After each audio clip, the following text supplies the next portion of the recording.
Tips and ട്രിക്സിലേക്ക് ഏവർക്കും സ്വാഗതം. വരുന്ന LDC 2024, LGS 2024 എക്സാംസിന് വേണ്ടി പ്രിപ്പയർ ചെയ്യുന്നവർക്ക് വേണ്ടിയിട്ടുള്ള സിലബസ് പ്രകാരമുള്ള ഫ്രീ ക്ലാസ്സുകൾ നമ്മുടെ ചാനലിലൂടെ സ്റ്റാർട്ട് ചെയ്തിട്ടുണ്ട്. ഒരു ദിവസം 6 ക്ലാസ്സുകൾ വെച്ചാണ് നമ്മൾ നൽകുന്നത്. അപ്പോൾ ക്ലാസ്സുകളുടെ സമയം ഞാനൊന്ന് പറയാം. കാലത്ത് 6 മണിക്കൊരു ക്ലാസ്, 9 മണിക്കൊരു ക്ലാസ്, 12 മണിക്കൊരു ക്ലാസ്, 3 മണിക്കൊരു ക്ലാസ്, ദെൻ രാത്രി 8 മണിക്ക്, 10:30. ഇങ്ങനെയാണ് 6 ക്ലാസ്സുകൾ വരുന്നത്. അപ്പോൾ അതിൽ കാലത്ത് 6 മണിക്കും 9 മണിക്കും 12 മണിക്കും വരുന്ന ക്ലാസ്സുകൾ എന്ന് പറയുന്നത് SCRT NCRT ബേസ് ചെയ്തിട്ടുള്ള അതുപോലെ തന്നെ ടോപ്പിക് വൈസ് ആയിട്ടുള്ള ക്ലാസ്സുകളാണ്, GK പോർഷൻസ്. ദെൻ 3 മണിക്ക് നമുക്ക് ഇംഗ്ലീഷ്, മാത്സ്, മലയാളമാണ്. അത് ഒരാഴ്ച തന്നെ 3ഉം കൂടെ കവറാകുന്ന രീതിയിൽ 2 ദിവസം ഇംഗ്ലീഷ്, 2 ദിവസം മാത്സ്, 2 ദിവസം മലയാളം. ദെൻ രാത്രി 8 മണിക്ക് മുൻവർഷ ചോദ്യങ്ങളുടെ മോക്ക് ടെസ്റ്റ് ലൈവ് ആയിട്ടാണ് ചെയ്യുന്നത്. അതായത് മുൻവർഷ ചോദ്യങ്ങൾ എന്ന് പറയുമ്പോൾ നമ്മൾ കാലത്ത് 6 മണിക്കും 9 മണിക്കും 12 മണിക്കും എന്തൊക്കെ കാര്യങ്ങളാണോ പഠിക്കുന്നത് ആ ഭാഗത്തു നിന്നും PSC 2021, 22, 23, 24 വർഷങ്ങളിൽ ചോദിച്ചിട്ടുള്ള ചോദ്യങ്ങളാണ് നമ്മൾ മോക്ക് ടെസ്റ്റിന്റെ രൂപത്തിൽ ചെയ്യുന്നത്. അത് കഴിഞ്ഞ് രാത്രി 10:30 എക്സ്പെക്റ്റഡ് കറണ്ട് അഫയേഴ്സിന്റെ ക്ലാസ് ആണ്. ചെറിയ കോഡ്സും കണക്ഷൻസ് ഒക്കെ യൂസ് ചെയ്തിട്ട് കറണ്ട് അഫയേഴ്സും അതിന്റെ കൂട്ടത്തിൽ തന്നെ നമ്മൾ കലാ, കായിക, സാഹിത്യം, സംസ്കാരം എന്ന് പറയുന്ന ഭാഗവും കൂടെ പഠിച്ചു പോകുന്നുണ്ട്. ഓക്കെ, അപ്പോൾ ഇങ്ങനെയാണ് നമ്മൾ ക്ലാസ്സുകൾ നൽകുന്നത്. അപ്പോൾ മാക്സിമം എല്ലാ ക്ലാസ്സുകളും കണ്ട് പ്രയോജനപ്പെടുത്തുക. നോട്ട്സ് തയ്യാറാക്കിയിട്ട് വേണം നിങ്ങൾ പഠിക്കാൻ വേണ്ടിയിട്ട്. ഓക്കെ, പിന്നെ പുതിയതായിട്ട് ഒരുപാട് പേര് നമ്മുടെ ചാനലിലോട്ട് വന്നിട്ടുണ്ട്. അപ്പോൾ അങ്ങനെയുള്ളവരുണ്ടെങ്കിൽ ചാനൽ സബ്സ്ക്രൈബ് ചെയ്യുക. പിന്നെ നിങ്ങൾ ചെയ്യേണ്ട കാര്യം ടെലഗ്രാമിൽ ജോയിൻ ചെയ്യുക. കാരണം ഇപ്പോൾ നാളെ എന്താണ് പഠിക്കേണ്ടത് എന്നുള്ളത് കൃത്യമായിട്ട് ഓരോ സമയത്തും 6 മണിക്ക് ഇതാണ് പഠിക്കേണ്ടത്, 9 മണിക്ക് എന്താണ്, 12 മണിക്ക്. അപ്പോൾ ഓരോ ക്ലാസ്സുകളും ഏതൊക്കെയാണ് വരുന്നത്, അതിന് വേണ്ടിയിട്ടുള്ള ഇൻസ്ട്രക്ഷൻസ്, പിറ്റേ ദിവസം PDF, ഇങ്ങനെയുള്ള കാര്യങ്ങളൊക്കെ നിങ്ങൾക്ക് പ്രൊവൈഡ് ചെയ്യുന്നത് ടെലഗ്രാമിലൂടെയാണ്. സോ ടെലഗ്രാമിൻ്റെ ലിങ്ക് ഞാൻ താഴെ ഡിസ്ക്രിപ്ഷൻ ബോക്സിലും കമൻറ്റ് ബോക്സിൽ ഫസ്റ്റ് കമൻ്റ് ആയിട്ട് കൊടുത്തേക്കാം. അപ്പോൾ എല്ലാവരും ഒന്ന് ജോയിൻ ചെയ്യാം. പിന്നെ നമ്മുടെ ക്ലാസ്സൊക്കെ ഇഷ്ടമാവുന്നുണ്ടെങ്കിൽ ലൈക്ക് ചെയ്യാനായിട്ട് ആരും മറക്കരുത്. മാക്സിമം നിങ്ങളുടെ ഫ്രണ്ട്സിനൊക്കെ ഒന്ന് ഷെയർ ചെയ്ത് കൊടുക്കുക. എന്തെങ്കിലും സജഷൻസ് ഉണ്ടെങ്കിൽ താഴെ കമൻ്റ് ആയിട്ട് അറിയിക്കാം. ഓക്കെ, അപ്പോൾ ഇന്നത്തെ ക്ലാസ് എന്ന് പറയുന്നത് നമ്മൾ ഇംഗ്ലീഷിൻ്റെ ക്ലാസ് ആണ് നോക്കുന്നത്. അപ്പോൾ ഇംഗ്ലീഷിൽ നമ്മളിപ്പോൾ ഡിഫറെൻറ്റ് പാർട്സ് ഓഫ് സ്പീച്ചാണ് പഠിച്ചുകൊണ്ടിരിക്കുന്നത്. അപ്പോൾ നമ്മൾ അതിൽ നൗണ് പഠിച്ചു, പ്രൊനൗണ് പഠിച്ചു, അല്ലെ, ആഡ്ജക്റ്റീവ് പഠിച്ചു. ഇന്നത്തെ ക്ലാസ്സിൽ നമ്മൾ പഠിക്കുന്നത് ആഡ്വേർബിനെ കുറിച്ചാണ്. അപ്പോൾ എന്താണ് ആഡ്വേർബ് എന്നുള്ളത് നോക്കിയാലോ. ആഡ്വേർബ് എന്ന് പറയുമ്പോൾ അതിൻ്റെ മലയാളം എന്താ? ക്രിയാവിശേഷണം എന്നാണ്. ഓക്കെ, ക്രിയാവിശേഷണം, അതായത് നമ്മൾ ചെയ്യുന്ന ഒരു വെർബ്, ഒരു പ്രവൃത്തിയെ, ഒരു ക്രിയയെ, അല്ലെങ്കിൽ ഒരു അഡ്ജക്റ്റീവിനെ, അഡ്ജക്റ്റീവ് എന്താ നമ്മൾ പഠിച്ചു അല്ലേ, അല്ലെങ്കിൽ മറ്റൊരു ആഡ്വേർബിനെ, ഇതിനെല്ലാം വിശേഷിപ്പിക്കുന്നതിനെയാണ് നമുക്ക് ആഡ്വേർബ് എന്ന് പറയുന്നത്. ഒരു വെർബിനെയോ ഒരു അഡ്ജക്റ്റീവിനെയോ അല്ലെങ്കിൽ മറ്റൊരു ആഡ്വേർബിനെയോ വിശേഷിപ്പിക്കാനായിട്ടാണ് നമ്മൾ ആഡ്വേർബ് യൂസ് ചെയ്യുന്നത്. എക്സാമ്പിൾ പറയുമ്പോൾ നിങ്ങൾക്ക് മനസ്സിലാവും. ഇപ്പോൾ ഞാൻ 3 എക്സാമ്പിൾ എഴുതാം. Arun is very clever. Arun is very clever എന്ന് പറയുമ്പോൾ ഇതെന്താണ്? ഈ ക്ലെവർ എന്താന്നുള്ളത് നമ്മൾ പഠിച്ചിട്ടുണ്ടായിരുന്നു അല്ലേ. Arun is very clever. Clever, Arun എങ്ങനെയാണ് ഭയങ്കര ക്ലെവർ ആണെന്ന് പറയുമ്പോൾ അരുണിൻ്റെ ഒരു വിശേഷണമാണ് ഇത് അല്ലേ. അപ്പോൾ ഇതിനെ നമുക്ക് എന്തെന്ന് പറയാം? ഇത് അഡ്ജക്റ്റീവ് ആണെന്ന് നമുക്ക് പറയാം അല്ലേ. അഡ്ജക്റ്റീവ് ആണ് ഈ ക്ലെവർ എന്ന് പറയുന്നത്. അപ്പോൾ ഈ അഡ്ജക്റ്റീവിനെ വിശേഷിപ്പിക്കാൻ വേണ്ടിയിട്ടാണ് ഇവിടെ എന്ത് യൂസ് ചെയ്തിട്ടുള്ളത്? ഈ വെരി എന്ന് പറയുന്നത് യൂസ് ചെയ്തിട്ടുള്ളത്. അപ്പോൾ ഇതിനെ നമുക്ക് എന്തെന്ന് പറയാം? ഇതിനെ നമുക്ക് ആഡ്വേർബ് എന്ന് പറയാം. ഓക്കെ, അപ്പോൾ ഒരു അഡ്ജക്റ്റീവിനെ വിശേഷിപ്പിക്കാൻ വേണ്ടിയിട്ട് എന്ത് യൂസ് ചെയ്തു? ആഡ്വേർബ് യൂസ് ചെയ്തു. ഇനി സെക്കൻഡ് കേസ് നോക്കുക. Arun sings loudly. Arun sings loudly. അപ്പോൾ നമുക്ക് എന്താ മനസ്സിലായി? അരുൺ പാടുന്നു. എങ്ങനെയാ പാടുന്നത്? ലൗഡ്ലി എന്നാണ് അല്ലേ. അപ്പോൾ സിങ്സ് എന്ന് പറയുന്നത് എന്താണ്? ഒരു വെർബാണ് അല്ലേ. സിങ്സ് എന്ന് പറയുന്നത് ഒരു വെർബാണ്. ആ വെർബിനെ മോഡിഫൈ ചെയ്യാൻ വേണ്ടിയിട്ടാണ് ഇവിടെ എങ്ങനെയാണ് പാടുന്നത്, എങ്ങനെയാ? ഉറക്കെ പാടുന്നു, ലൗഡ്ലി ആണ്. അപ്പോൾ ഇതെന്താ? ഇത് ആഡ്വേർബ് ആണ്. ഓക്കെ, അപ്പോൾ ഈ ഒരു വെർബിനെ മോഡിഫൈ ചെയ്യാൻ വേണ്ടി യൂസ് ചെയ്തതുകൊണ്ട് ലൗഡ്ലി എന്ന് പറയുന്നത് ഇവിടെ ആഡ്വേർബ് ആയിട്ടാണ് ആക്ട് ചെയ്യുന്നത്. ഇവിടെ അഡ്ജക്റ്റീവിനെയാണ് മോഡിഫൈ ചെയ്തത്, ഇവിടെ വെർബിനെ മോഡിഫൈ ചെയ്തു. ഇനി അടുത്ത ഒരു എക്സാമ്പിൾ നോക്കാം. Arun sings very loudly. അപ്പോൾ എന്തായി? അരുൺ സിങ്സ് ലൗഡ്ലി എന്ന് പറഞ്ഞപ്പോൾ ഇത് സിങ്സ് എന്ന് പറയുന്ന വെർബിനെ മോഡിഫൈ ചെയ്യാൻ വേണ്ടി യൂസ് ചെയ്ത ആഡ്വേർബായി. ഇവിടെ അരുൺ സിങ്സ് വെരി ലൗഡ്ലി ആണ്. അരുൺ സിങ്സ് ലൗഡ്ലി എന്ന് പറഞ്ഞാൽ തന്നെ ഇതെന്താണ്? ഇത് ആഡ്വേർബാണ് അല്ലേ. ഇതൊരു ആഡ്വേർബാ. അരുൺ എങ്ങനെയാ പാടിയേ? ലൗഡ്ലി. ഇനി ആ ലൗഡ്ലി എന്ന് പറയുന്ന ആഡ്വേർബിനെ വീണ്ടും മോഡിഫൈ ചെയ്തു. എങ്ങനെ ലൗഡ്ലി? വെരി ലൗഡ്ലി ആണ് അല്ലേ. അപ്പോൾ ഈ വെരി എന്ന് പറയുന്നത് ഈ ആഡ്വേർബിനെ മോഡിഫൈ ചെയ്യാൻ വേണ്ടി വീണ്ടും യൂസ് ചെയ്തിട്ടുള്ള ആഡ്വേർബാണ്. ഓക്കെ, അപ്പോൾ ഇതാണ് ആഡ്വേർബ് എന്ന് പറയുന്നത്. ഒരു അഡ്ജക്റ്റീവിനെ മോഡിഫൈ ചെയ്യാൻ വേണ്ടി ഉപയോഗിക്കാം, അല്ലെങ്കിൽ ഒരു വെർബിനെ മോഡിഫൈ ചെയ്യാൻ വേണ്ടി ഉപയോഗിക്കാം, അല്ലെങ്കിൽ ഒരു ആഡ്വേർബിനെ തന്നെ മോഡിഫൈ ചെയ്യാൻ വേണ്ടി ഉപയോഗിക്കുന്നതിനെയാണ് നമ്മൾ ആഡ്വേർബ് എന്ന് പറയുന്നത്. ഓക്കെ അല്ലേ? അപ്പോൾ ആഡ്വേർബ് എന്താണെന്നുള്ളതിൻ്റെ ഒരു ഐഡിയ നിങ്ങൾക്ക് കിട്ടിക്കാണും. ഓക്കെ, ഇനി നമുക്ക് ഈ ആഡ്വേർബിനെ പലതായിട്ട് ക്ലാസിഫൈ ചെയ്യാൻ വേണ്ടി പറ്റും. ഓക്കെ, നമ്മൾ ഇതൊക്കെ പഠിച്ചു, അഡ്ജക്റ്റീവ് പഠിച്ചപ്പോഴൊക്കെ നമ്മൾ പഠിച്ചില്ലേ, അതേപോലെ തന്നെ നമുക്ക് ക്ലാസിഫിക്കേഷൻ ഉണ്ട്. അപ്പോൾ അതിൽ ആദ്യത്തെ ടൈപ്പാണ് ആഡ്വേർബ് ഓഫ് ടൈം എന്ന് പറയുന്നത്. Adverb of time. ഓക്കെ, അപ്പോൾ ടൈമിനെ സൂചിപ്പിക്കാൻ വേണ്ടി, സമയത്തെ സൂചിപ്പിക്കാൻ വേണ്ടി, അപ്പോൾ ഇവിടെ എപ്പോൾ എന്ന് പറയുന്ന ചോദ്യത്തിന് ആൻസർ കിട്ടുമ്പോൾ അതിനെയാണ് നമ്മൾ ആഡ്വേർബ് ഓഫ് ടൈം എന്ന് പറയുക. ഫോർ എക്സാമ്പിൾ നോക്കുക, ഐ വാണ്ട് ഇറ്റ് നൗ. എനിക്കത് ഇപ്പോൾ വേണം. എപ്പോഴാണ് വേണ്ടേ? ഇപ്പം തന്നെ വേണം അല്ലേ? നൗ ആണ് വേണ്ടത്. അപ്പോൾ എപ്പോൾ എന്ന് പറയുന്ന ചോദ്യത്തിന് ആൻസർ കിട്ടുന്നുണ്ടെങ്കിൽ അതിനെയാണ് നമ്മൾ എന്തെന്ന് പറയുക? Adverb of time. അപ്പോൾ ഐ വോണ്ട് ഇറ്റ് നൗ എന്ന് പറയുന്നത് കൊണ്ട് ആ നൗ എന്ന് പറയുന്നത് എപ്പോഴാണ് വേണ്ടത്? ഇപ്പോൾ വേണം, നൗ അല്ലേ? അപ്പോൾ നൗ എന്ന് പറയുന്നത് ഇവിടെ ആഡ്വേർബ് ഓഫ് ടൈമിനെ നമുക്ക് സൂചിപ്പിക്കാം. He came yesterday. അവൻ ഇന്നലെ വന്നു. അപ്പോൾ നമുക്കിവിടെ ചോദിക്കാം എപ്പോൾ വന്നു എന്ന് ചോദിക്കുമ്പോൾ അവിടെ ആൻസർ ഉണ്ട്. എപ്പോഴാണ് വന്നത്? യെസ്റ്റർഡേ ആണ് വന്നത്, ഇന്നലെയാണ് വന്നത് അല്ലേ? അപ്പോൾ ആ യെസ്റ്റർഡേ എന്ന് പറയുന്നത് ആഡ്വേർബ് ഓഫ് ടൈം ആണ്. ഇനി അതേപോലെ മറ്റൊരു സെൻറ്റൻസ് നോക്കാം. I have heard this before. ഞാനിത് മുൻപ് കേട്ടിട്ടുണ്ട്. I have heard this before. അപ്പം നീ ഇത് എപ്പോഴാണ് കേട്ടതെന്ന് ചോദിക്കുമ്പോൾ, എപ്പോൾ എന്ന് ചോദിക്കുമ്പോൾ നമുക്ക് പറയാം മുൻപ് അല്ലേ? ബിഫോർ ആണ് കേട്ടിട്ടുള്ളത്. ഓക്കെ, അപ്പോൾ എപ്പോൾ എന്ന ചോദ്യത്തിന് ഇവിടെ ആൻസർ കിട്ടുന്നുണ്ട്. അതിനെയാണ് ആഡ്വേർബ് ഓഫ് ടൈം എന്ന് പറയുന്നത്. അപ്പോൾ അതിൽ മെയിനായിട്ട് നമ്മൾ യൂസ് ചെയ്യുന്നതാണ് നൗ എന്ന് പറയുന്നത് ആഡ്വേർബ് ഓഫ് ടൈം ആണ് അല്ലേ? ഇപ്പം നമുക്കിവിടെ എഴുതിയത് കൊണ്ട് മനസ്സിലായി. നൗ ഉണ്ട്, യെസ്റ്റർഡേ, അതേപോലെ ബിഫോർ. ഇത് കൂടാതെ ഏതൊക്കെ വരാം? ടുഡേ വരാം അല്ലേ? എപ്പോൾ എന്ന് ചോദിക്കുമ്പോൾ ഇന്ന് എന്ന് പറഞ്ഞൂടെ? ഇന്ന്, ടുഡേ. അല്ലെങ്കിൽ ലേറ്റർ എന്ന് പറയുന്നത്, ലാസ്റ്റ് ഇയർ എന്ന് പറയുന്നത്, എഗോ മുൻപ് എന്ന് പറയുന്നത്, സൂൺ പെട്ടെന്ന് എന്ന് പറയുന്നത്, ഏർലി അല്ലേ നേരത്തെ എന്ന് പറയുന്നത്, ലേറ്റ്. അപ്പോൾ ഇതെല്ലാം എന്താണ്? ആഡ്വേർബ് ഓഫ് ടൈം വരുന്നതാണ്. Now, yesterday, before, today, later, last year, ago, soon, early, late. ഇതെല്ലാമാണ് ആഡ്വേർബ് ഓഫ് ടൈം ആയിട്ട് വരുന്നത്. ഇതിൻ്റെ ക്ലാസിഫിക്കേഷൻ നമുക്ക് പറഞ്ഞതിന് ശേഷം നമ്മൾ കഴിഞ്ഞ ക്ലാസ്സിൽ എങ്ങനെയാണ് ക്വസ്റ്റ്യൻ വരുന്നത് എന്ന് കണ്ടു. അപ്പോൾ ഇത് നമുക്ക് ജസ്റ്റ് ആഡ്വേർബ് പഠിക്കുമ്പോൾ അതിൻ്റെ ക്ലാസിഫിക്കേഷൻ കംപ്ലീറ്റ് ആയിട്ട് പറയുന്നു എന്നേ ഉള്ളൂ കേട്ടോ, മനസ്സിലാക്കി വെക്കുക.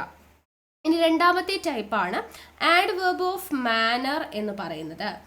Adverb of manner. അപ്പോൾ മാനർ എന്ന് പറയുമ്പോൾ ഇവിടെ നമ്മൾ എന്താണ് മാനർ എന്ന് പറഞ്ഞാൽ രീതി അല്ലേ? അതായത് ഇവിടെ എങ്ങനെ എന്ന ചോദ്യത്തിന് ഉത്തരം ലഭിക്കുന്നുണ്ടെങ്കിൽ അതിനെയാണ് നമ്മൾ ആഡ്വേർബ് ഓഫ് മാനർ എന്ന് പറയാം. ഫോർ എക്സാമ്പിൾ നോക്കുകയാണെങ്കിൽ, ഹി സ്പീക്സ് സ്ലോലി. അവൻ പതുക്കെ സംസാരിച്ചു. എങ്ങനെയാ സംസാരിച്ചേ? എങ്ങനെ എന്ന് ചോദിക്കുമ്പോൾ നമുക്ക് പറയാം എങ്ങനെയാ? സ്ലോലി എന്ന് നമുക്ക് പറയാം അല്ലേ? സ്ലോലി. അപ്പോൾ സ്ലോലി എന്ന് പറയുന്നത് ആഡ്വേർബ് ഓഫ് മാനർ ആണ്. അതേപോലെ ഷീ റീഡ്സ് ക്ലിയർലി. അവൾ വായിച്ചു. എങ്ങനെ വായിച്ചു? ക്ലിയർ ആയിട്ട് അല്ലേ? ക്ലിയർലി. അപ്പോൾ അവിടെ എങ്ങനെ എന്ന ചോദ്യത്തിന് ഉത്തരം കിട്ടുന്നുണ്ട്. അപ്പോൾ അതാണ് ആഡ്വേർബ് ഓഫ് മാനർ എന്ന് പറയുന്നത്. അപ്പോൾ ഇതിന് എക്സാമ്പിൾ ആണ് ഈ പറഞ്ഞ സ്ലോലി, ക്ലിയർലി, അതേപോലെ തന്നെ നീറ്റ്ലി, ലെജിബിലി, സ്റ്റഡിലി, ക്വിക്ക്ലി. ഇതൊക്കെ എന്താണ്? ആഡ്വേർബ് ഓഫ് മാനർ ആണ്. എങ്ങനെയെന്ന് ചോദിക്കുമ്പോൾ നീറ്റായിട്ട് അല്ലേ? സ്റ്റഡി ആയിട്ട്, ക്വിക്കായിട്ട് എന്ന് നമുക്ക് ആൻസർ പറഞ്ഞൂടെ? അപ്പോൾ എങ്ങനെ എന്ന ചോദ്യത്തിന് ഉത്തരം തരുവാണെങ്കിൽ അതിനെയാണ് ആഡ്വേർബ് ഓഫ് മാനർ എന്ന് നമ്മൾ പറയുന്നത്. മനസ്സിലായല്ലോ? ഓക്കെ, അപ്പോൾ നമ്മൾ കഴിഞ്ഞ ക്ലാസ്സിൽ പറഞ്ഞിട്ടുണ്ടായിരുന്നു LYയിൽ അവസാനിച്ച് കഴിഞ്ഞാൽ ഓൾമോസ്റ്റ് എല്ലാ വേർഡ്സും എന്താണ്? ആഡ്വേർബ് ആണെന്നുള്ളത് അല്ലേ? കണ്ടില്ലേ? Neatly, legibly, steadily, quickly, slowly, clearly അല്ലേ? LYയിൽ കൂടുതലും അവസാനിച്ചിട്ടുണ്ടെങ്കിൽ അതൊക്കെ ആഡ്വേർബ് ആണെന്ന് അതുകൊണ്ടാണ് പറയാൻ കാരണം. ഓക്കെ, ഇനി അടുത്ത ക്ലാസിഫിക്കേഷൻ, മൂന്നാമത്തെ ക്ലാസിഫിക്കേഷൻ ആഡ്വേർബ് ഓഫ് പ്ലേസ് ആണ്. ആഡ്വേർബ് ഓഫ് പ്ലേസ് ആണ് വരുന്നത്. അപ്പോൾ ഇവിടെ എന്തായിരിക്കും? സ്ഥലം എന്ന് പറയുമ്പോൾ വേർ അല്ലെങ്കിൽ എവിടെ എന്ന ചോദ്യത്തിന് ഉത്തരം നൽകുന്നുണ്ടെങ്കിൽ അതാണ് ആഡ്വേർബ് ഓഫ് പ്ലേസ് എന്ന് പറയുന്നത്. അപ്പോൾ ഫോർ എക്സാമ്പിൾ നോക്കുവാണെങ്കിൽ, ദേ ലിവ് ഹിയർ. അവരെവിടെ ജീവിക്കുന്നു അല്ലേ? എവിടെയാ? ഇവിടെ. ഹിയർ ആണ്, ഹിയർ അല്ലേ. അപ്പോൾ എവിടെ എന്ന ചോദ്യത്തിന് അവിടെ ആൻസർ തരുന്നുണ്ട്. അപ്പോൾ ഹിയർ എന്ന് പറയുന്നത് ഇവിടെ ആഡ്വർബ് ഓഫ് പ്ലേസ് ആണ്. അതേപോലെ the doctor is out. Doctor പുറത്താ. എവിടെയാണ്? ഔട്ടാണ് അല്ലേ, പുറത്താണ്. അപ്പോൾ അവിടെ എവിടെ എന്ന് പറയുന്ന ചോദ്യത്തിന് ആൻസർ കിട്ടുന്നുണ്ട്. അപ്പോൾ അങ്ങനെയുള്ള വേർഡ്സ് ആണ് adverb of place. For example നോക്കുകയാണെങ്കിൽ ഇപ്പോൾ നമ്മൾ പറഞ്ഞതുപോലെ ഹിയർ എന്ന് പറയാം, ദർ പറയാം, അതുപോലെ എവ്രിവേർ പറയാം അല്ലേ. എവ്രിവേർ എവിടെയാണ്? എവ്രിവേർ എന്ന് നമുക്ക് പറയാം. ഇന്ന് പറയാം, ഔട്ട് പറയാം, ഔട്ട്സൈഡ് പറയാം, എറൗണ്ട് നമുക്ക് പറയാം. അതേപോലെ ഫാർ എവേ എന്ന് പറയാം, നിയർ ബൈ പറയാം, നിയർ ബൈ. ഇതൊക്കെ എന്താണ്? ആഡ്വർബ് ഓഫ് പ്ലേസ് വരുന്നതാണ്. എവിടെ എന്ന ചോദ്യത്തിന് ഉത്തരം നൽകുന്നത് എല്ലാം ആഡ്വർബ് ഓഫ് പ്ലേസ് ആണ്. ഓക്കെ, ഇനി നാലാമത്തെ classification adverb of frequency. Adverb of ഫ്രീക്വൻസിയെ കാണിക്കാൻ. ഫ്രീക്വൻസി എന്ന് പറയുമ്പോൾ എണ്ണത്തെ സൂചിപ്പിക്കാൻ വേണ്ടി യൂസ് ചെയ്യുന്നതാണ് ആഡ്വർബ് ഓഫ് ഫ്രീക്വൻസി. ഇപ്പോൾ ഫോർ എക്സാമ്പിൾ പറയുകയാണെങ്കിൽ ഐ മെറ്റ് ഹെർ ട്വൈസ്. ഞാൻ അവളെ എത്ര പ്രാവശ്യം കണ്ടു? 2 പ്രാവശ്യം അല്ലേ. അപ്പോൾ ഇവിടെ എത്ര തവണ, എണ്ണമാണ് അവിടെ സൂചിപ്പിക്കുന്നത്. എത്ര തവണ കണ്ടു? ട്വൈസ് അല്ലേ, 2 തവണ, ട്വൈസ് എന്ന് പറഞ്ഞു. We take food thrice A day. നമ്മൾ ഒരു ദിവസം 3 തവണ ഫുഡ് കഴിക്കും അല്ലേ. We take food thrice A day. എത്ര തവണയാ? ത്രൈസ് ആണ്. ഇവിടെ എത്ര തവണയാ? ട്വൈസ് ആണ്. അപ്പോൾ ഇങ്ങനെ എണ്ണത്തെ കാണിക്കാൻ വേണ്ടിയിട്ട് നമ്മൾ യൂസ് ചെയ്യുന്നതാണ് ആഡ്വർബ് ഓഫ് ഫ്രീക്വൻസി. അപ്പോൾ ട്വൈസ്, ത്രൈസ്, വൺസ്, അതുപോലെ ഓഫൺ, ദെൻ അതുപോലെ തന്നെ നെവർ, ഓൾവേസ്, എഗെയിൻ എന്നൊക്കെ പറയുന്ന എന്താണ്? എത്ര തവണ അല്ലെങ്കിൽ എത്ര എണ്ണം, ഫ്രീക്വൻ്റ്ലി എന്നൊക്കെ പറയുന്നത് നമ്മൾ യൂസ് ചെയ്യുന്നതാണ് കേട്ടോ. ഫ്രീക്വൻ്റ്ലി ഇതൊക്കെ ഇതിൽ വരുന്നതാണ്, ആഡ്വർബ് ഓഫ് ഫ്രീക്വൻസിയിൽ വരുന്നതാണ്. Once, often, never, always, again, frequently, thrice, once, twice എന്നൊക്കെ പറയുന്നത് ആഡ്വർബ് ഓഫ് ഫ്രീക്വൻസിയിൽ വരുന്നതാണ്. ഇനി 5ാമത്തെ ടൈപ്പ് ഓഫ് ക്ലാസിഫിക്കേഷൻ ആണ് ആഡ്വർബ് ഓഫ് അഫർമേഷൻ എന്ന് പറഞ്ഞാൽ എന്താണ്? അഫർമേഷൻ കാണിക്കാൻ വേണ്ടി, അതായത് ഉറപ്പായിട്ടും, തീർച്ചയായിട്ടും എന്നൊക്കെ നമ്മൾ പറയില്ലേ. ഫോർ എക്സാമ്പിൾ ആണ് ഷുവർലി യു ആർ മിസ്റ്റേക്കൺ. തീർച്ചയായിട്ടും നിനക്ക് മിസ്റ്റേക്ക് പറ്റിയതാണ് അല്ലേ. Surely you are mistaken. അപ്പോൾ ഷുവർലി അതുപോലെ തന്നെ നമ്മൾ മറ്റൊരു വേർഡ് യൂസ് ചെയ്യാറുള്ളത് സെർട്ടൻലി യൂസ് ചെയ്യാറുണ്ട്. പ്രധാനമായിട്ട് ഇതാണ് യൂസ് ചെയ്യുക. ഷുവർലി, സെർട്ടൻലി ഇതൊക്കെയാണ് നമ്മൾ യൂസ് ചെയ്യുന്ന ആഡ്വർബ് ഓഫ് അഫർമേഷൻ എന്ന് പറയുന്നത്. ഇതൊക്കെ ജസ്റ്റ് ഒന്ന് മനസ്സിലാക്കി വച്ചാൽ മതിയാകും. ഇനി അടുത്തത് 6ാമത്തെ ടൈപ്പ് ഓഫ് ക്ലാസിഫിക്കേഷൻ. 6ാമത്തേതാണ് ആഡ്വർബ്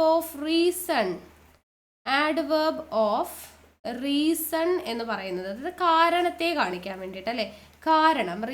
കാരണം കാണിക്കുന്നതിന് വേണ്ടിയിട്ട്. ഫോർ എക്സാമ്പിൾ പറയുകയാണെങ്കിൽ ഹി therefore ലെഫ്റ്റ് സ്കൂൾ. അവൻ അതുകൊണ്ടാണ് സ്കൂള് വിട്ടു പോയത് അല്ലേ. അപ്പോൾ therefore എന്ന് പറയുമ്പോൾ അവിടെ ഒരു കാരണത്തെയാണ് സൂചിപ്പിക്കുന്നത്. ഹി therefore ലെഫ്റ്റ് സ്കൂൾ അല്ലേ. അതേപോലെ because Beena was sick she stayed home അല്ലേ. സിക്ക് ആയതുകൊണ്ടാണ് വീണ ഹോമിൽ സ്റ്റേ ചെയ്തത്. അപ്പോൾ അവിടെ ഇത് ആയതുകൊണ്ട് എന്നാണ് പറയുന്നത്. അപ്പോൾ ബിക്കോസ് അവിടെ ഒരു കാരണമാണ് സൂചിപ്പിക്കുന്നത്. സോ therefore, ബിക്കോസ്, അതേപോലെ തന്നെ as, hence, then however, thus, consequently ഇതൊക്കെ എന്താണ്? ആഡ്വർബ് ഓഫ് റീസൺ ആണ് സൂചിപ്പിക്കുന്നത്. As, hence, however, thus, consequently, therefore, because എന്നൊക്കെ പറയുന്നത് ആഡ്വർബ് ഓഫ് റീസണിൽ വരുന്നതാണ്. ഓക്കെ, അപ്പോൾ ആഡ്വർബിനെ കുറിച്ചുള്ള ചോദ്യങ്ങൾ എങ്ങനെയാണ് വരുന്നത് എന്നുള്ളത് നമ്മൾ കഴിഞ്ഞ ക്ലാസ്സിൽ ഡിസ്കസ് ചെയ്തതാണ്. അത് കാണാത്തവരുണ്ടെങ്കിൽ കാണുക. ഇനി അടുത്തത് ഇൻറ്ററോഗേറ്റീവ് ആഡ്വർബ് ആണ് അല്ലേ. ഇൻറ്ററോഗേറ്റീവ് ആഡ്വർബ് എന്താണ്? ഇൻറ്ററോഗേറ്റീവ് ആഡ്വർബ് എന്ന് പറഞ്ഞാൽ ഇൻട്രോഗേറ്റീവ് സെൻറ്റൻസ് എന്താണെന്ന് നമ്മൾ പഠിച്ചിട്ടുണ്ട്. ഇൻട്രോഗേറ്റീവ് അഡ്ജക്റ്റീവ് എന്താണെന്ന് നമ്മൾ പഠിച്ചിട്ടുണ്ട്. ചോദ്യ രൂപേണ ചോദിക്കുന്നത് അല്ലേ. അപ്പോൾ ഇവിടെ നമ്മൾ സാധാരണ ചോദിക്കുന്ന പോലെ വൈ ആർ യു ലേറ്റ് എന്ന് ചോദിക്കുമ്പോൾ ഇവിടെ വൈ എന്ന് പറയുന്ന എന്താണ്? ചോദ്യരൂപേണ അല്ലെ, എന്തുകൊണ്ടാ നീ ലേറ്റ് ആയേ എന്ന് ചോദിക്കുന്നത്. അപ്പോൾ എന്തുകൊണ്ട്, വൈ എന്ന് പറയുന്നത് ഇൻറ്ററോഗേറ്റീവ് ആഡ്വേർബ് ആണ്. അതേപോലെ വെൻ ഡിഡ് യു കം, നീ എപ്പോഴാ വന്നേ അല്ലേ. അപ്പോൾ എപ്പോൾ, വെൻ എന്ന് പറയുന്നത്. അപ്പോൾ വൈ, വെൻ, വേർ, ഹൗ ഇതൊക്കെ എന്താണ്? ഇൻറ്ററോഗേറ്റീവ് ആഡ്വേർബിന് എക്സാമ്പിൾ ആണ്. ഓക്കെ അല്ലേ. അപ്പോൾ ഇൻറ്ററോഗേറ്റീവ് ആഡ്വേർബ് നമ്മൾ പറഞ്ഞു. ഇനി 8ാമത്തെ ടൈപ്പാണ് റിലേറ്റീവ് ആഡ്വേർബ്സ്. റിലേറ്റീവ് ആഡ്വേർബ്സ് എന്ന് പറയുന്നത്, റിലേറ്റീവ് ആഡ്വേർബ്സ് എന്ന് പറഞ്ഞു കഴിഞ്ഞാൽ അതായത് ഇപ്പോൾ നമ്മൾ ഒരു ക്ലോസിനെ ഇൻട്രൊഡ്യൂസ് ചെയ്യുന്ന ആഡ്വേർബ് ആയിരിക്കും. ഒരു ക്ലോസിനെ ഇൻട്രൊഡ്യൂസ് ചെയ്യുന്ന ആഡ്വേർബ്സിനെയാണ് റിലേറ്റീവ് ആഡ്വേർബ്സ് എന്ന് പറയുക. ഇപ്പോൾ ഫോർ എക്സാമ്പിൾ 2 സെൻറ്റൻസ് ഉണ്ടെന്ന് വിചാരിച്ചോ, അതിൻ്റെ ഇടയ്ക്ക് 2 ക്ലോസ് ഉണ്ട്, അതിൻ്റെ ഇടയ്ക്ക് നമുക്ക് WH വെച്ചിട്ടുള്ള വേർഡ്സ്, ഇപ്പോൾ വാട്ട്, വിച്ച്, വെൻ, വൈ എന്നൊക്കെ പറയുന്ന വേർഡ്സ് ഉണ്ടല്ലോ, അങ്ങനെയുള്ള WH വേർഡ്സ് 2 ക്ലോസുകൾക്ക് ഇടയിൽ വരുവാണെങ്കിൽ അതിന് നമുക്ക് റിലേറ്റീവ് ആഡ്വേർബ് എന്ന് പറയാം. ഫോർ എക്സാമ്പിൾ എഴുതി കാണിക്കുമ്പോൾ നിങ്ങൾക്ക് മനസ്സിലാവും. He was sleeping when the doorbell rang. Okay, അപ്പോൾ ഹി വാസ് സ്ലീപ്പിംഗ് എന്ന് പറയുന്നത് ഒരു ക്ലോസ് ആണ്. ദ ഡോർബെൽ റാങ് എന്ന് പറയുന്നത് അടുത്തൊരു ക്ലോസ് ആണ്. അതിന് രണ്ടിനെയും കൂടെ കണക്ട് ചെയ്യാൻ വേണ്ടി നമ്മൾ വെൻ എന്ന് പറയുന്നത് യൂസ് ചെയ്തിട്ടില്ലേ. അപ്പോൾ അതിനെയാണ് നമ്മൾ റിലേറ്റീവ് ആഡ്വേർബ് എന്ന് പറയുന്നത്. മനസ്സിലായെന്ന് വിശ്വസിക്കുന്നു. അതേപോലെ തന്നെ നമുക്ക് പറയാം I know the place where you live. അപ്പോൾ ഇവിടെ യു ലീവ് എന്ന് പറയുന്ന ഒരു ക്ലോസാ, ഐ നോ ദ പ്ലേസ് എന്ന് പറയുന്ന ഒരു ക്ലോസാ. രണ്ടിനെയും കൂടെ കണക്ട് ചെയ്യാൻ വേണ്ടിയിട്ട് വേർ യൂസ് ചെയ്തിട്ടുണ്ട്. ഇടയ്ക്കാണ് വേർ വന്നിരിക്കുന്നത് അല്ലേ. അപ്പോൾ he was sleeping when the doorbell rang. I know the place where you live. അപ്പോൾ 2 ക്ലോസിൻ്റെ ഇടയിൽ WH വന്നു കഴിഞ്ഞാൽ അത് റിലേറ്റീവ് ആഡ്വേർബ് ആണെന്ന് നമുക്ക് പറയാൻ പറ്റും. ഓക്കെ അല്ലേ. അപ്പോൾ ഈ 8 ടൈപ്പ് ജസ്റ്റ് ഒന്ന് മനസ്സിലാക്കി വെക്കുക. ഇപ്പോൾ ഇനി റീസെൻ്റ് ആയിട്ട് നടന്നിട്ടുള്ള എക്സാംസിലൊക്കെ ചോദിക്കുന്ന ഒരു കാര്യമാണ് ആഡ്വേർബിയൽ ഫ്രേസും ആഡ്വേർബിയൽ ക്ലോസും. ഓക്കെ, ആഡ്വേർബിയൽ ഫ്രേസ് ചോദിക്കാറുണ്ട്, ആഡ്വേർബിയൽ ക്ലോസ് ചോദിക്കാറുണ്ട്. ഓക്കെ, ഇപ്പോൾ ലേറ്റസ്റ്റ് ആയിട്ട് നടന്ന പരീക്ഷകളിലൊക്കെ ഇതാണ് ചോദ്യം ചോദിക്കുന്നത്. അപ്പോൾ ഇതെങ്ങനെ നമുക്ക് കണ്ടുപിടിക്കാമെന്ന് നോക്കാം. അപ്പോൾ ആഡ്വേർബിയൽ ഫ്രേസ് എന്ന് വെച്ചാൽ എന്താണെന്നറിയോ? ഒരു ആഡ്വേർബ് എന്ന് പറയുമ്പോൾ നമ്മളിപ്പോൾ ഇത്രയും നേരം പഠിച്ചത് ഒരു വേർഡാണ് അല്ലേ. Neatly, quickly, slowly, steadily, very എന്നൊക്കെ പറയുന്നത്, വൈ, വാട്ട് എന്നൊക്കെ പറയുന്നത് ഒരു ആഡ്വേർബാണ്. ഇവിടെ ആഡ്വേർബിയൽ ഫ്രേസ് എന്ന് പറയുമ്പോൾ എന്താണ്? ആഡ്വേർബായിട്ട് പ്രവർത്തിക്കുന്ന ഒരു കൂട്ടം വാക്കുകൾ, അതിനെയാണ് നമ്മൾ ആഡ്വേർബിയൽ ഫ്രേസ് എന്ന് പറയുക. അപ്പോൾ ഈ ഫ്രേസും ക്ലോസും തമ്മിലുള്ള ഡിഫറൻസ് എന്താ ഇവിടെ വരുന്നതെന്ന് ചോദിച്ചു കഴിഞ്ഞാൽ, ഇപ്പോൾ ഫോർ എക്സാമ്പിൾ എഴുതുവാണ്, നോക്കിക്കോ. ആഡ്വേർബിയൽ ഫ്രേസിന് എക്സാമ്പിൾ ആണ് they live in the north. അവർ എവിടെയാണ് ജീവിക്കുന്നത്? എവിടെ എന്ന് ചോദിക്കുന്ന സമയത്ത് നമുക്കിവിടെ ആൻസർ കിട്ടുന്നത് എങ്ങനെയാണ്? എവിടെ എന്ന് ചോദിക്കുമ്പോൾ ദേ ലീവ്, എവിടെ അവർ ജീവിക്കുന്നത്? ഇൻ ദ നോർത്ത് ആണ്. ഒറ്റ വാക്കാണോ? ഇന്നുണ്ട്, ദായുണ്ട്, നോർത്ത് ഉണ്ട് അല്ലേ. അപ്പോൾ ഇൻ ദ നോർത്ത് എന്ന് പറയുന്നതാണ് നമുക്ക് ആൻസർ ആയിട്ട് വരുന്നത്. അപ്പോൾ ഒരു വേർഡ് മാത്രമല്ല. അപ്പോൾ അതുകൊണ്ട് ഇതിന് ആഡ്വേർബിയൽ ഫ്രേസ് എന്ന് പറയാം. അങ്ങനെയാണെങ്കിൽ ആഡ്വേർബിയൽ ക്ലോസ് എന്താ? അതിനൊരു എക്സാമ്പിൾ പിടിച്ചോളൂ. ആഡ്വേർബിയൽ ക്ലോസിനൊരു എക്സാമ്പിൾ ആയിട്ട് നമുക്ക് പറയാൻ പറ്റുന്നത് he came when my father called. ഇത് ഒരു ആഡ്വേർബിയൽ ക്ലോസ് ആണ്. എങ്ങനെ നമുക്ക് പറയാം? ഇവിടെ നമ്മൾ he came when my father called, എപ്പോഴാണ് വന്നേ? എപ്പോഴാണ്? വെൻ മൈ ഫാദർ കോൾഡ് എന്നാണ് അല്ലേ. അപ്പോൾ ഇവിടെ ഈ വെൻ എന്ന് പറയുന്നത് എന്താ? ഇതൊരു കൺജങ്ഷൻ ആണ് അല്ലേ. ഹി കെയിം എന്ന് പറയുന്ന ക്ലോസിനെയും മൈ ഫാദർ കോൾഡ് എന്ന് പറയുന്നതിനെയും കൂടെ കണക്ട് ചെയ്യുന്നു. അപ്പോൾ ഇവിടെ ഒരു കൺജങ്ഷൻ ഉണ്ട്. പിന്നെ ഇവിടെ മൈ ഫാദർ എന്നുണ്ട് അല്ലേ. അപ്പോൾ ഇവിടെ എന്താ? ഇവിടെ ഒരു മൈ ഫാദർ എന്ന് പറയുമ്പോൾ ഇവിടെ ഒരു സബ്ജക്റ്റ് ഉണ്ട്. അപ്പോൾ ഇങ്ങനെ ഒരു കൺജങ്ഷനും ഒരു സബ്ജക്റ്റും കൂടെ, ഇവിടെ എവിടെയെങ്കിലും സബ്ജക്റ്റ് വന്നിട്ടുണ്ടോ? ഇല്ല. അപ്പോൾ ഇങ്ങനെ ഒരു കൺജങ്ഷനും സബ്ജക്റ്റും കൂടെ വരുന്ന ആഡ്വേർബിനെയാണ് നമ്മൾ ആഡ്വേർബിയൽ ക്ലോസ് എന്ന് നമ്മൾ പറയുന്നത്. അടുത്തൊരു എക്സാമ്പിളും കൂടെ നോക്കാം. ആഡ്വേർബിയൽ ഫ്രേസ് എന്ന് പറയുന്നത് she SAT on the bench അല്ലേ. അവൾ ബെഞ്ചിലിരുന്നു. She SAT on. എവിടെ ഇരുന്നതെന്ന് ചോദിച്ചാൽ നമ്മുടെ ആൻസർ എന്താ? ഓൺ ദ ബെഞ്ച് ആണ് അല്ലേ. ഒറ്റ വാക്കല്ല, ഓൺ ദ ബെഞ്ച് എന്നാണ് പറയുന്നത്. പക്ഷെ അവിടെ സബ്ജക്റ്റും ഇതൊന്നുമില്ല. അപ്പോൾ അത് ആഡ്വേർബിയൽ ഫ്രേസാണ്. എന്നാൽ വേറൊരു എക്സാമ്പിൾ നോക്കിക്കോ. The puppy followed followed me wherever I went. ഞാൻ എവിടെ പോകുന്നു അവിടേക്ക് എൻ്റെ പപ്പി ഫോളോ ചെയ്യുന്നുണ്ടെന്നാണ് അല്ലേ. അപ്പോൾ ദ പപ്പി ഫോളോഡ് മീ എന്ന് പറയുന്നത് ഒരു ക്ലോസാണ്. ഐ വെൻറ്റ് എന്ന് പറയുന്ന ഒരു ക്ലോസാണ്. അതിന് നമ്മൾ ഇവിടെ ഒരു കണക്ഷൻ ഉണ്ട്. ഇവിടെ കൺജങ്ഷൻ, വേറെവർ എന്ന് പറയുന്ന ഒരു കൺജങ്ഷൻ ആണ്. പിന്നെ ഇവിടെ ഐ എന്ന് പറയുന്നത് നോക്കിക്കേ, ഒരു സബ്ജക്റ്റും ഉണ്ട്. അപ്പോൾ ഒരു കൺജങ്ഷനും ഒരു സബ്ജക്റ്റും കൂടെ വരുന്നത് കൊണ്ട് ഇതെന്താണ്, ആഡ്വേർബിയൽ ക്ലോസ് ആണ്. അപ്പോൾ സബ്ജക്റ്റും കൺജങ്ഷനും ഒന്നും ഇല്ലാത്ത ഒരു സെൻറ്റൻസ് ആണെങ്കിൽ അതിൽ ആഡ്വേർബിയൽ ഫ്രേസ് എന്ന് പറയും. സബ്ജക്റ്റും കൺജങ്ഷനും വരുന്നതാണെങ്കിൽ അതിനെ നമ്മൾ ആഡ്വേർബിയൽ ക്ലോസ് എന്നാണ് പറയുക. അപ്പോൾ ഇത് പരീക്ഷയ്ക്ക് എങ്ങനെയാണ് വന്നതെന്നുള്ളത് ഞാനൊന്ന് കാണിച്ചു തരാം. നോക്കിക്കോളൂ. 2022 സിവിൽ എക്സൈസ് ഓഫീസർ എക്സാമിന് ചോദിച്ചിട്ടുള്ള ഒരു ക്വസ്റ്റ്യൻ ആണ്. ചോദ്യം ഇങ്ങനെയായിരുന്നു, identify the part of speech of the underlined portion of the sentence given below എന്നാണ് പറഞ്ഞിരിക്കുന്നത്. ക്വസ്റ്റ്യൻ നമുക്ക് തന്നിരിക്കുന്ന sentence okay, I will die before I yield. I will die എന്ന് പറയുന്നത് ഒരു ക്ലോസ് ആണ്. ഐ ഈൽഡ് എന്ന് പറയുന്നത് ഒരു ക്ലോസ് ആണ് അല്ലേ. അപ്പോൾ ഇവിടെ ബിഫോർ എന്ന് പറയുന്നത് വെച്ച് കണക്ട് ചെയ്തിട്ടുണ്ട്. I will die before I yield എന്നാണ് പറഞ്ഞിരിക്കുന്നത്. ഐ എന്ന് പറയുന്നത് വേറെ ഒന്നും നോക്കണ്ട, ഇവിടെ ഐ എന്ന് പറയുന്ന ഒരു സബ്ജക്റ്റ് ആണ്.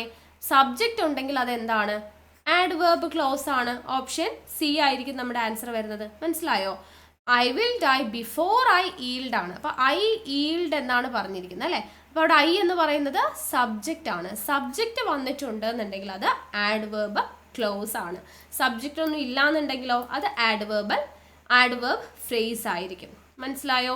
ഇങ്ങനെയാണ് ക്വസ്റ്റ്യൻ വരുന്നത്. അപ്പോൾ ഈ ആഡ്വേർബ് ഫ്രേസ്, ആഡ്വേർബ് ക്ലോസ് എന്ന് പറയുന്നത് നമുക്ക് ചോദ്യം ഇങ്ങനെയാണ് കിട്ടുന്നത്. അപ്പോൾ ആഡ്വേർബ് എന്ന് പറയുന്ന ഈ ഒരു പോർഷൻ മനസ്സിലായിട്ടുണ്ടെന്ന് ഞാൻ വിശ്വസിക്കുന്നു. ഇനി നമുക്ക് കൺഫ്യൂസിങ് അഡ്ജക്റ്റീവ്സ് ആൻഡ് ആഡ്വേർബ്സ് ഉണ്ട്, അത് അടുത്ത ക്ലാസ്സിൽ നോക്കാം. ഈ ഭാഗത്ത് നിന്നുള്ള ക്വസ്റ്റ്യൻസ് ഒക്കെ നമ്മൾ ഈ പോർഷൻസ് എടുത്തു കഴിഞ്ഞതിന് ശേഷം പ്രീവിയസ് ക്വസ്റ്റ്യൻസ് ഡിസ്കസ് ചെയ്യും. അപ്പോൾ ഒരുപാട് ചോദ്യങ്ങൾ നമ്മൾ ഡിസ്കസ് ചെയ്യുമ്പോൾ നിങ്ങൾക്ക് അതിനെപ്പറ്റി ഒരു ക്ലിയർ ഐഡിയ കിട്ടും. ഇപ്പം നിങ്ങൾ ഈ പോർഷൻസ് ഒക്കെ പഠിച്ച് മനസ്സിലാക്കി വെക്കുക, എന്താണ് എന്നുള്ളതിനെക്കുറിച്ചൊരു ബോധം ഉണ്ടാക്കി വെക്കുക. ഓക്കെ, അപ്പോൾ ഇത്രയേ ഉള്ളൂ ഇന്നത്തെ ക്ലാസ് എന്ന് പറയുന്നത്. അപ്പോൾ വീണ്ടും നമുക്ക് അടുത്ത ക്ലാസ്സുമായിട്ട് കാണാം. താങ്ക്